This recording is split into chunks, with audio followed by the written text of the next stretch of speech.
ഓം ശ്രീ ഗുരുഭ്യോ നമ. അമ്മ കൽക്കട്ടയിൽ. ദർശന സമയം. 16 ദർശനത്തിന് വന്നിരിക്കുന്നു. വളരെ വേഗത്തിൽ മക്കളെ ആശ്ലേഷിച്ച് അമ്മ പറഞ്ഞു വിടുകയാണ്. തൻ്റെ കുടുംബത്തിൽ ഒരു പ്രശ്നം പറയാനായി ഒരു ഗ്രഹസ്ഥൻ വന്നിട്ടുണ്ട്. 200 മൈൽ അകലെ നിന്നാണ് അദ്ദേഹം വരുന്നത്. സഹോദരിയുടെ വിവാഹം ശരിയാകുന്നില്ല. ഈ തിരക്കിൽ അമ്മയോട് എങ്ങനെ പറയും? സമയക്കുറവ്, ഭാഷാ പ്രശ്നം. ഈ ചിന്തകൾക്കിടയിൽ അദ്ദേഹം അമ്മയ്ക്കരിയിലെത്തി.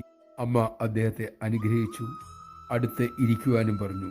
വലിയ തിരക്കിനിടയിൽ തൻ്റെ കാര്യം പറയാനാകില്ല എന്ന ദുഃഖത്തിൽ തന്നെ അദ്ദേഹം അവിടെ ഇരുന്നു. 10 മിനിറ്റ് കഴിഞ്ഞു. അമ്മ മെല്ലെ അദ്ദേഹം ഇരുന്ന ദിക്കിലേക്ക് തിരിഞ്ഞു നോക്കി. പിന്നെ മെല്ലെ പറഞ്ഞു, മോൻ വിഷമിക്കല്ലേ, അമ്മ എല്ലാം നോക്കിക്കോളാം. നമഃശിവായ.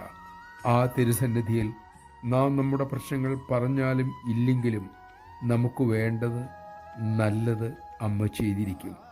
നമ്മുടെ ഇഷ്ടാനിഷ്ടങ്ങൾ ആ കരുണാമയി ഗവനിക്കുന്നേയില്ല. ആ കാരുണ്യം തിരിച്ചറിയാനുള്ള പക്വത നമുക്കുണ്ടാകട്ടെ.